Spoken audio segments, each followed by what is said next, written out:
चलिए स्टूडेंट्स, आज स्टार्ट करते हैं क्लास 9th साइंस का चैप्टर नंबर 4। और चैप्टर का नेम क्या है? स्ट्रक्चर ऑफ एटम, कि एटम की स्ट्रक्चर कैसी होती है।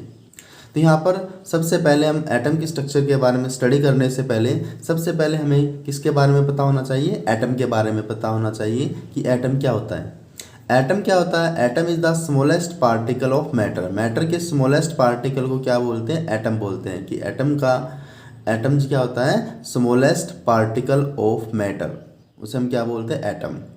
विच can not be seen by naked eye, जिसे हम नेक्ड आई से नहीं देख सकते, वो क्या होता है? एटम होता है।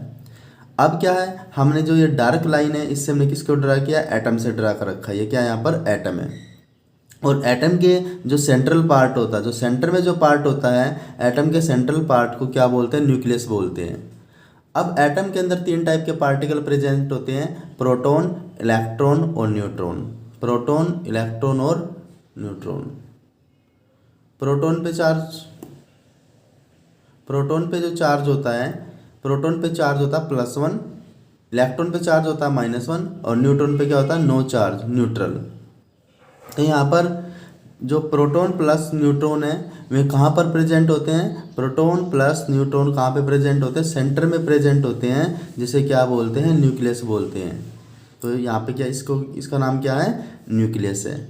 और इलेक्ट्रॉन कहाँ पर रिवॉल्व करते हैं? इलेक्ट्रॉन रिवॉल्व करते हैं इसकी सराउंडिंग में। इसकी सराउंडिंग में जो हमने डॉटेड लाइन ड्रा कर रखी है, क्या है यहाँ पर? एनर्जी सेल्स या एनर्जी लेवल, एनर्जी सेल्स या ऑर्बिट्स। तो ये इलेक्ट्रॉन्स कहाँ पर रिवॉल्व करते हैं? एनर्जी सेल में, एनर्जी लेवल में या ऑर्बिट्स में। तो यहाँ पर हमने क्या ड्रॉ कर दिया? यहाँ पर ये इलेक्ट्रॉन्स।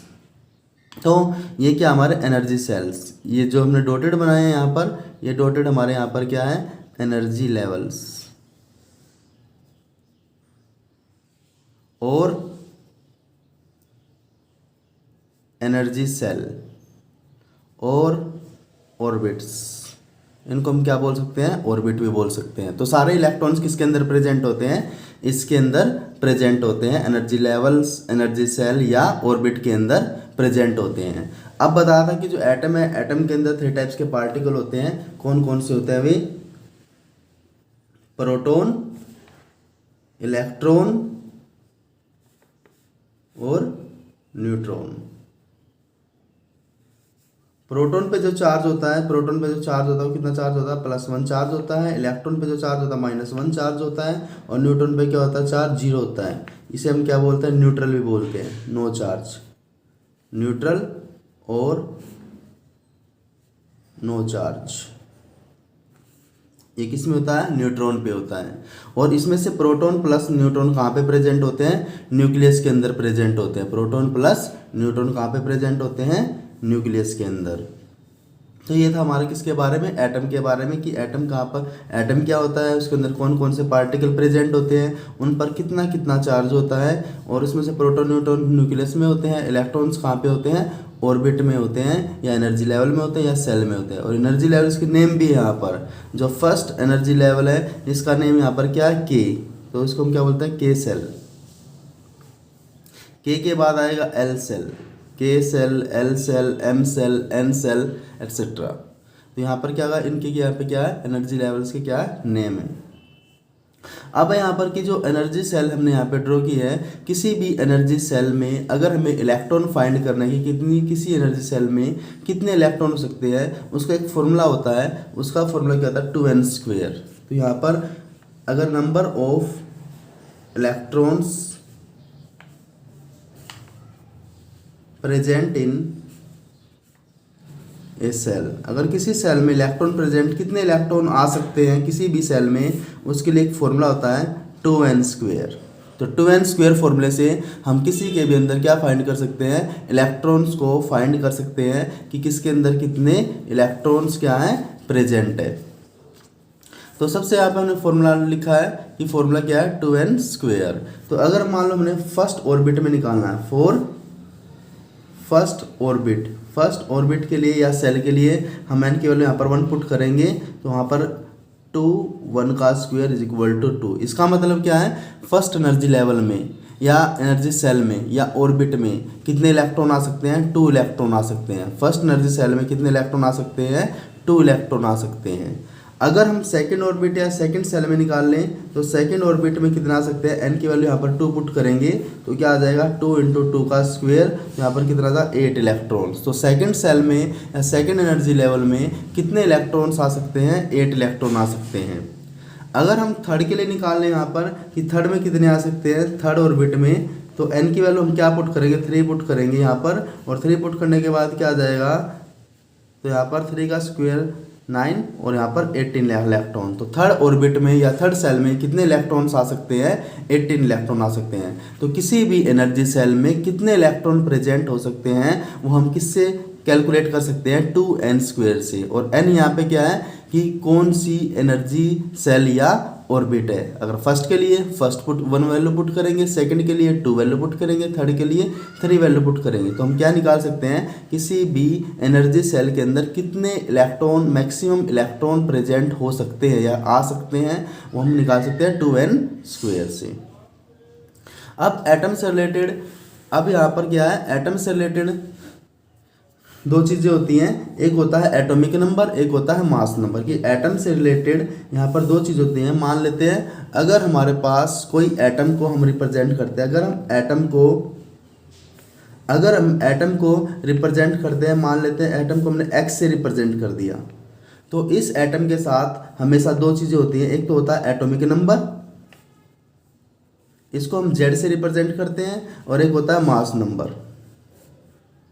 मास नंबर को हम ए से रिप्रेजेंट करते हैं। कि एटॉमिक नंबर हमेशा एटम के पैर में लिखेंगे, और मास नंबर हमेशा कहाँ पे लिखेंगे? इसके हेड पे लिखेंगे।